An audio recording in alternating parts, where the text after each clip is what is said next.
Hey guys, very good morning. Today we are going to discuss John chapter 18 verse 1 to 40. Before starting our Bible study, we have to read this passage thoroughly for better understanding twice or thrice. The subtopics now we are going to see. The arrest of Christ, verse 1 to 11. The setting, the encounter, the reaction, and verse 12 to 24. First Jewish trial before Annas. Jesus taken to Annas. Peter and John follow and watch. Jesus request witnessed and a fair trial. Peter denies Christ the second and third times. And first Roman trial before Pilate, and they accuse Jesus before Pilate, and Pilate questioned Jesus. Second trial, Pilate offers to release Barabbas or Jesus. Now we are going to discuss verse by verse. Before that, for our discussion, we can prepare some questions for this passage. The first question we can see. We can prepare, what garden did Jesus go to? And second question, what was Judas' job in the betrayal? Why did the priest need someone to betray Jesus? Third question, how many people are in a cohort? Fourth question, what does the fact that the Romans sent soldiers to help apprehend Jesus show about their involvement? And next question, why did Jesus keep asking who they were seeking? Next question, what can you see here about Peter's character? And next question, what did Jesus do about the persons here? Related to this topic, we can see different statements from different chapters. Jesus' encounter with Judas, Jesus' dialogue more with the ones who came to arrest him, and a young follower, maybe Mark, fled naked, and Jesus heals the guy whose ear was cut off. Now I will discuss verse by verse. Two things stand out to me about Jesus' arrest.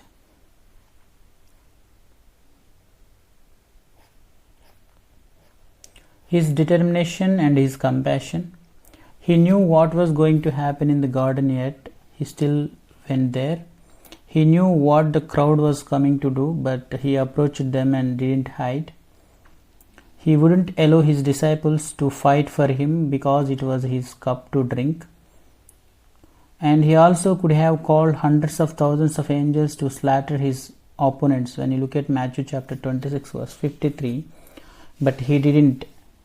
Make no mistake, Jesus didn't get accidentally caught. He didn't make a mistake and get turned in.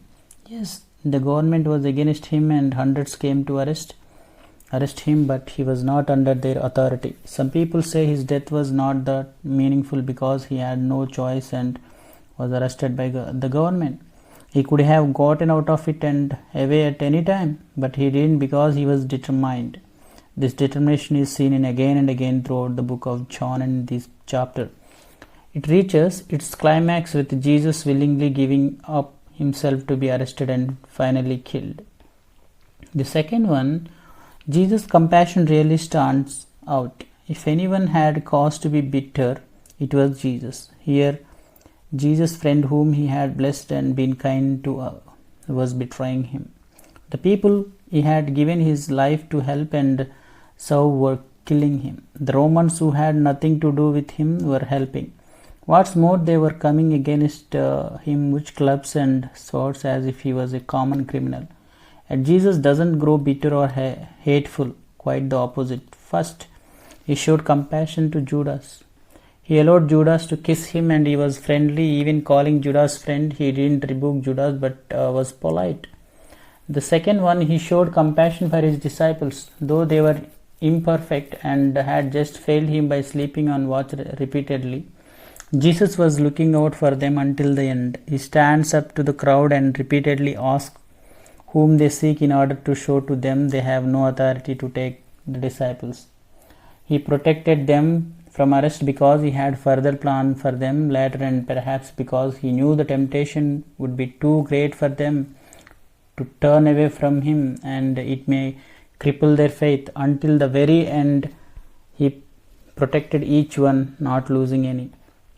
Thirdly, he was compassionate towards the slave who came against him and had his ear chopped off by Peter. He deserved it, but Jesus still healed him.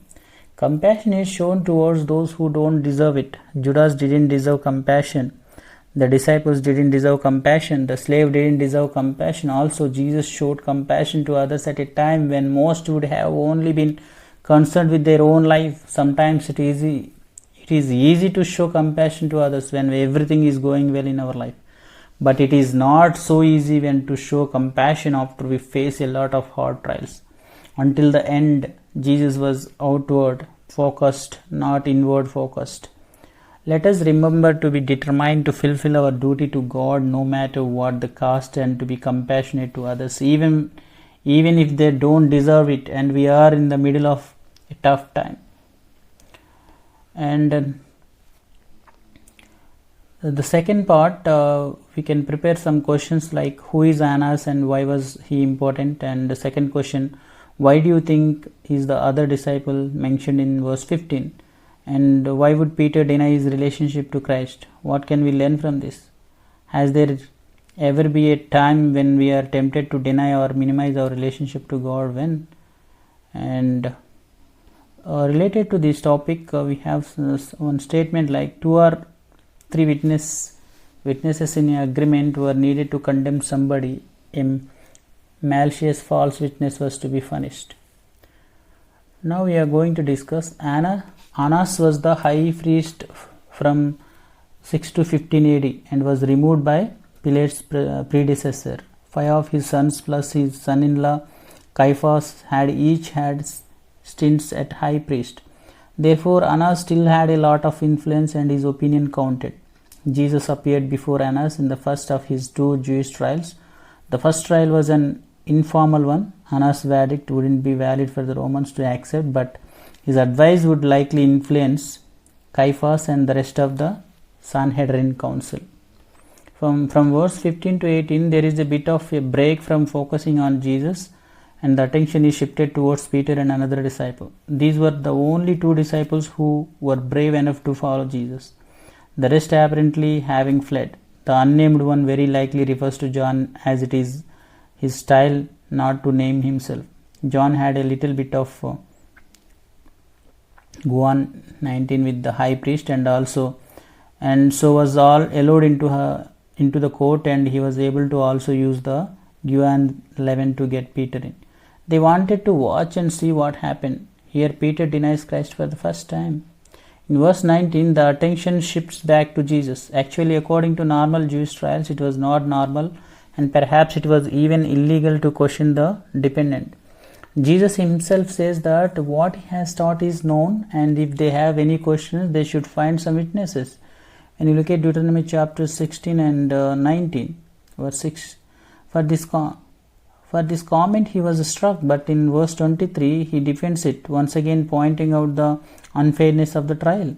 Later on, his second Jewish trial and also the trial with Pilate, Jesus was silent against all accusations.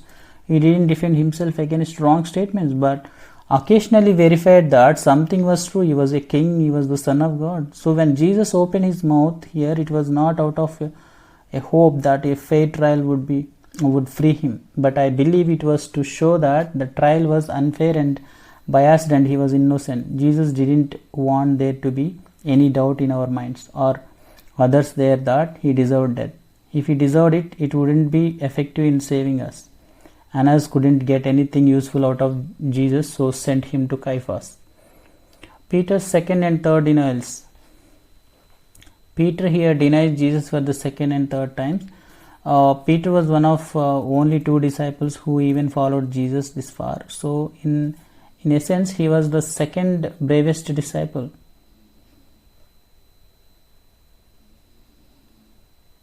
Yes.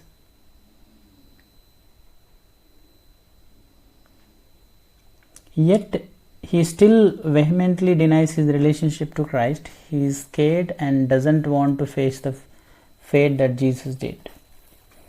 And related to this message, we have a different statements from different chapters. Peter's denial more descriptive. Matthew chapter 26. He who denies Jesus before man will be denied by him before the Father. Paul was not ashamed. They were speaking boldly with reliance on the Lord. And what can we learn from Peter's denials? Why do you think Peter denied Christ through he was committed to him? Why are things like this even mentioned in the Bible? These kind of things are included in the Bible so that we can learn from the mistakes of others without experiencing them all firsthand. There is no doubt Peter was committed. He truly meant it when he expressed willingness to die for Christ. But he was prideful and self-confident rather than God-confident. He relied on himself and his own strength. The result was disastrous. Not one, not two, but 3 serious denial of his relationship to Christ. This can happen to anyone. No one is immune. If we get prideful and think we are immune, we will fall. We must be alert to Satan's attacks all the time and continually rely on God and be confident in him. This is really a sad event, and Peter himself weeps bitterly over it. But learn from Peter's mistake. I am sure if Peter were here now, he would tell us how sorrowful and full of grief he was, and urges to always humbly stand for Christ, no matter what the consequences. Don't experience this sadness for yourself.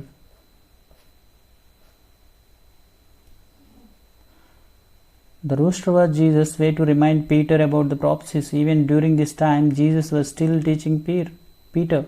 Normally, after we sin comes the moment of recognition and guilt when we feel very sorry for what we did. Try to think that moment ahead of time before doing the sin. And second Jewish trial. And we can prepare some questions from this passage, like what is the praetorium, and why wouldn't they enter it? Why is this ironic? Why did the Jews not want to judge Jesus themselves? And how did this fit into Jesus' previous prophecy? Why wouldn't Jesus directly answer the charges leveled against him? What kind of kingdom is Christ? What does Pilate's questions in verse 38 show? What kind of person was Barabbas? Why would the Jews ask for Barabbas to be released instead of Jesus? And related to this topic or this passage, we will see some statements like Jesus' second trial before Caiaphas. Matthew chapter 26. They already started beating Jesus before his second Jewish trial. First Roman trial. Jesus is silent before Pilate, and the Jews make false accusation before Pilate about Jesus. For second trial, we are going to discuss all this right now. From this trial, we see the Jewish determination, Pilate's weak complicity, and Jesus' reformation about himself. And the Jews were determined to not only punish Jesus but to kill him. They had no real evidence and no real charges, and they knew it.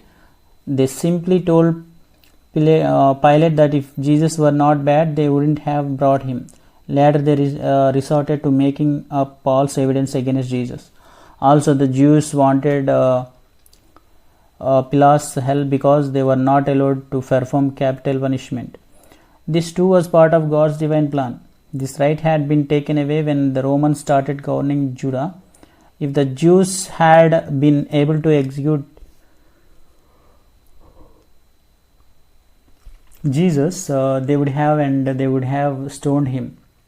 But Jesus prophesied in John chapter 3 verse 17 that he would be lifted up. He would be lifted up in crucifixion but not in stoning. So it was necessary for the Romans to get involved. All this time the Jews' hypocrisy is appalling. They were unwilling to enter a Gentile's dwelling or building, believing that it would be defile them. As normal, they maintained their ceremonial cleanliness while their hearts were rotten, and they were engaged in the biggest sin in the history of the world. Starting here, we also see Pilate's complicity. He was not a stupid man. He could see what was going on. He knew Jesus had done nothing worthy of death, but as a political leader, he decided to bend to satisfy the people under him. He wanted to make them happy, and he feared what they might do if he didn't listen to them.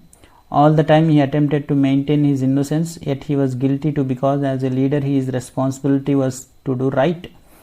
If Pilate satisfied them this time, he could also probably expect some return favor later. Pilate was also very cynical, asking what is truth, and thinking there was no ultimate or absolute truth. This is very common with politicians. They often make a lot of little compromises for their supposed greater good. They often abandon truth, thinking it is not political or cannot be found. They engage in a lot of under the table deals, and they do favors in order to gain some. None of us here will probably ever be political leaders, but we should respect those who do what is right, bowing to public pressure. It's rare though. For ourselves, if we have the position of leadership, we need to realize that sometimes being a good leader will make us unpopular. Sure, we should think about the needs of those we are leading, but in the end we have to do what is right, even if someone are displeased by that. Also here we see Jesus reaffirming his mission. His goal was never to set up a political kingdom, which Pilate would have feared. His kingdom was never and would never be part of the evil world system. Once again Jesus reaffirms who he is, admitting that he is a king. He was either insane, a blatant liar, or really the Son of God with an invisible spiritual kingdom. Jesus doesn't defend himself from personal attacks, but neither does he back down from his claims of being divine. Pilate offers to release Barabbas. When you look at Matthew chapter 27 verse 15 to 26, there was a custom at the Passover to release one prisoner to the crowd. Perhaps Pilate was hoping the crowd would be more sensible than the leaders, and that if they requested Jesus to be free, their own leaders would have to give in. But instead, the Jewish leaders incited the crowd against Jesus, and they demanded Pilate to release Barabbas. What are the points we have learned so far? The first point, Jesus' determination and compassion. Second one is the terrible wickedness of humans. Third one is Peter's pride and the importance of humbly relying on God. Fourth one, Pilate's political complicity and weaknesses. The fifth one, we learned God's sovereign control. Throughout this process is nothing more clear than God's control over the process to make a way for our sins to be forgiven and for all prophecies to be fulfilled. I hope you can understand this Bible study. We'll meet in our next Bible study. God bless you. Thank you.